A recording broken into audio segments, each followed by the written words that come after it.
Assalamualaikum sahabat sejarah. Pernahkah kalian bertanya-tanya, siapa sebenarnya tokoh pertama yang membuka jalan penyebaran Islam di tanah Jawa? Bagaimana kisahnya seorang ulama besar dari Timur Tengah bisa tiba di pesisir Jawa, dan akhirnya dikenang sebagai wali yang pertama, pelopor Wali Songo? Hari ini kita akan mengungkap kisah penuh rahasia, perjalanan panjang, hingga strategi dakwah yang mengejutkan dari Sunan Gresik, atau yang dikenal juga sebagai Maulana Malik Ibrahim. Tapi sebelum kita mulai, jangan lupa untuk subscribe channel ini, nyalakan lonceng notifikasi, dan berikan like serta komentar terbaik kalian, agar semakin banyak orang tahu sejarah Islam Nusantara yang luar biasa ini.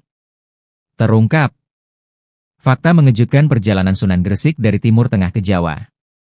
Bagian 1. Awal mula jejak dari Timur Tengah. Di balik nama Sunan Gresik, ternyata tersimpan kisah panjang yang berawal jauh dari tanah Jawa. Maulana Malik Ibrahim, menurut berbagai catatan sejarah, berasal dari kawasan Timur Tengah. Ada yang menyebut beliau lahir di Samarkand, sebuah wilayah di Asia Tengah, ada pula yang menulis bahwa ia berasal dari daerah Kashan, Persia. Namun satu hal yang disepakati para ahli, beliau adalah seorang keturunan dari Rasulullah Shallallahu Alaihi Wasallam melalui jalur Sayyid, yakni cucu Nabi Muhammad dari jalur Husain bin Ali.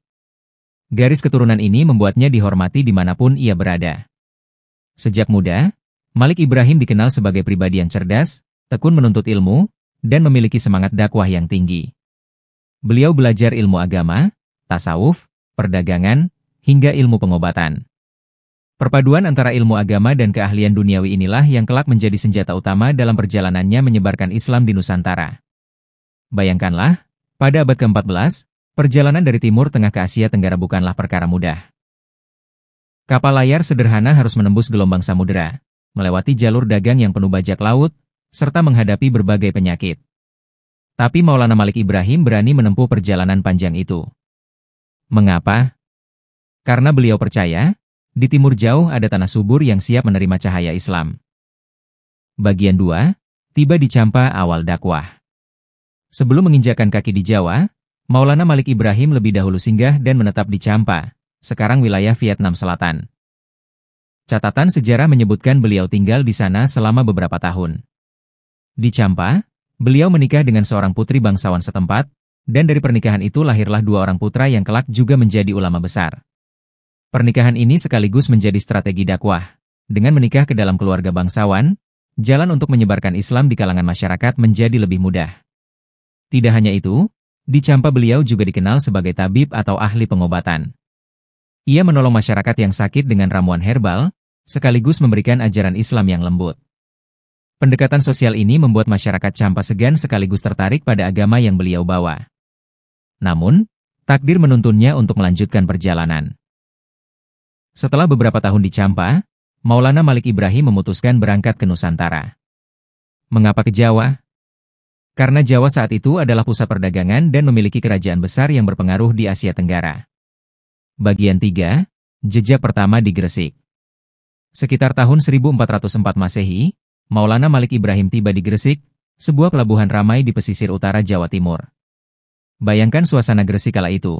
Kapal-kapal dari Gujarat, Tiongkok, Arab, hingga Jawa berlabuh, para pedagang bertransaksi, dan berbagai budaya bercampur jadi satu. Di tengah keramaian inilah Malik Ibrahim memulai dakwahnya. Namun beliau tidak langsung berbicara tentang syariat atau memaksa orang masuk Islam. Beliau memulainya dengan cara yang sederhana tapi menyentuh, membantu masyarakat kecil. Beliau mengajarkan cara bercocok tanam dengan lebih baik, memperkenalkan teknik pertanian baru, dan membantu rakyat kecil menghadapi kesulitan ekonomi. Beliau membuka pengobatan gratis bagi orang sakit. Beliau berdagang dengan jujur, sehingga cepat dipercaya. Dengan cara inilah Sunan Gresik berhasil menyentuh hati masyarakat Jawa yang saat itu masih mayoritas menganut kepercayaan Hindu-Buddha dan Kejawen. Dakwahnya tidak konfrontatif, melainkan halus, penuh kasih, dan praktis. Bagian 4, strategi dakwah yang mengejutkan. Sunan Gresik bukanlah sosok yang datang lalu memaksa orang Jawa untuk langsung memeluk Islam. Beliau sadar betul bahwa masyarakat Jawa sudah ratusan tahun memiliki tradisi Hindu-Buddha dan kepercayaan lokal yang sangat kuat. Maka, strategi yang beliau gunakan adalah pendekatan budaya dan sosial. Pertama, beliau mengajarkan masyarakat bercocok tanam dengan cara baru. Kalau sebelumnya orang Jawa hanya mengandalkan musim hujan, Sunan Gresik mengenalkan teknik irigasi sederhana dan cara menanam padi yang lebih efektif. Hasilnya, panen lebih melimpah. Rakyat senang, dan otomatis menghormati beliau sebagai pembawa keberkahan. Kedua, beliau membuka praktik pengobatan. Di masanya, penyakit sering mewabah, dan ilmu medis belum berkembang. Malik Ibrahim yang belajar pengobatan dari Persia dan Campa, mampu menyembuhkan banyak orang dengan ramuan herbal. Masyarakat pun kagum. Dari rasa kagum, lahirlah rasa percaya. Ketiga, beliau berdagang dengan jujur. Saat para pedagang lain kerap menipu timbang, Sunan Gresik justru terkenal sangat adil. Tidak heran, banyak orang lebih memilih berdagang dengan beliau. Dari pasar, dakwah pun menyebar. Keempat, beliau menanamkan nilai Islam secara perlahan. Bukan dengan ceramah keras, melainkan dengan teladan. Misalnya, mengajarkan doa sebelum makan, mengajarkan wudhu kepada anak-anak, serta menanamkan akhlak yang baik. Dengan strategi ini, Islam tidak datang sebagai agama baru yang asing, melainkan sebagai ajaran yang selaras dengan kehidupan sehari-hari. Bagian 5, Tantangan dari Kerajaan Majapahit. Pada saat itu, Kerajaan Majapahit masih berjaya, meski perlahan mulai melemah. Agama Hindu-Buddha sangat berakar, terutama di kalangan bangsawan. Kehadiran Sunan Gresik tentu saja menimbulkan tanda tanya, siapa orang asing ini, dan apa tujuan dakwahnya? Beberapa tokoh kerajaan merasa terancam. Mereka khawatir ajaran baru ini akan melemahkan pengaruh Hindu-Buddha. Maka, tidak jarang Sunan Gresik mendapat penolakan, bahkan dianggap mengganggu. Namun, sekali lagi, beliau tidak melawan dengan kekerasan. Beliau tetap menebar kebaikan, hingga akhirnya banyak rakyat jelata lebih memilih mengikuti ajarannya daripada mengikuti tradisi lama. Ini menjadi titik awal pergeseran besar dalam sejarah Nusantara. Rakyat biasa lebih dahulu menerima Islam, baru kemudian bangsawan menyusul. Bagian 6, Pusat Dakwah di Gresik. Sunan Gresik kemudian menjadikan Gresik sebagai pusat dakwah. Dari sanalah ajaran Islam menyebar ke berbagai daerah di Jawa. Murid-muridnya kemudian meneruskan perjuangan, dan sebagian menjadi bagian dari Wali Songo. Di Gresik pula beliau membangun langgar, masjid kecil, untuk tempat sholat berjamaah, mengaji, dan musyawarah. Masyarakat mulai terbiasa dengan tradisi Islam, adzan, sholat berjamaah, hingga pengajian. Uniknya, Sunan Gresik tetap menghormati budaya Jawa. Beliau tidak serta-merta melarang tradisi lama, melainkan mengislamkan budaya. Misalnya, dalam hajatan atau upacara adat, beliau menambahkan doa Islam. Hal inilah yang membuat masyarakat merasa Islam dekat dengan kehidupan mereka. Bagian 7, Wafatnya Sang Wali. Setelah bertahun-tahun berdakwah, Sunan Gresik wafat pada 1419 m. Kabar wafatnya mengguncang masyarakat Jawa. Ribuan orang datang melayat, baik muslim maupun non-muslim. Semua merasa kehilangan sosok yang penuh kasih, bijak, dan membawa berkah. Beliau dimakamkan di Desa Gapura, Gresik. Hingga kini, makam Sunan Gresik tidak pernah sepi dari peziarah. Banyak orang datang, bukan hanya dari Jawa, tapi dari berbagai daerah Nusantara. Mereka datang untuk mengenang jasa beliau, berdoa, dan mengambil teladan dari perjuangannya. Makam Sunan Gresik menjadi simbol awal mula penyebaran Islam di Jawa, sekaligus bukti nyata bahwa dakwah dengan cinta dan keteladanan jauh lebih kuat daripada paksaan. Bagian 8, Fakta mengejutkan yang jarang dibahas. Nah, sekarang kita masuk ke bagian yang paling menarik, fakta-fakta mengejutkan tentang Sunan Gresik yang jarang orang tahu. 1. Sunan Gresik bukan orang Jawa asli. Beliau berasal dari Timur Tengah, lalu singgah di Campa, sebelum akhirnya menetap di Jawa. Artinya, Islam di Jawa memang dibawa langsung oleh ulama asing yang berbaur dengan masyarakat lokal.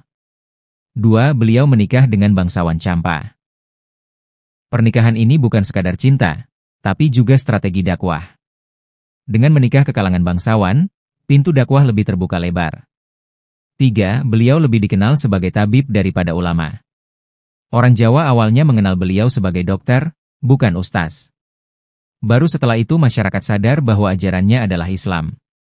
4. Metode dakwahnya sangat modern. Tanpa kekerasan, tanpa paksaan. Justru beliau menggunakan pendekatan sosial, pendidikan, dan ekonomi. Cara ini terbukti jauh lebih efektif. 5. Sunan Gresik adalah pionir Wali Songo. Dialah yang membuka jalan. Setelah beliau wafat, barulah dakwah dilanjutkan oleh para wali lain seperti Sunan Ampel, Sunan Bonang, dan Sunan Kalijaga.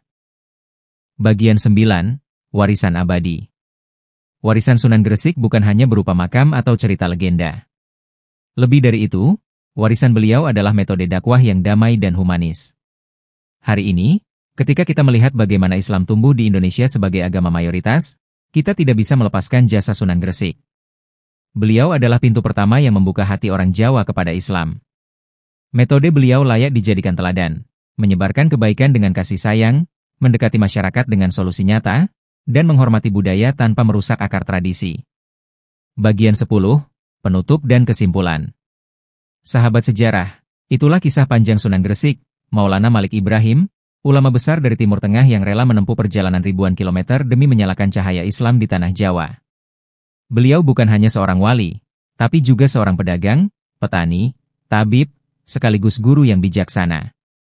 Beliau wafat di Gresik, namun cahaya dakwahnya tidak pernah padam.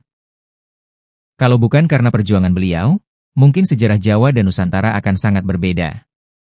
Jadi, kalau menurut kalian kisah ini bermanfaat, jangan lupa untuk like, share, dan subscribe channel ini, supaya semakin banyak orang tahu sejarah luar biasa Islam di Nusantara.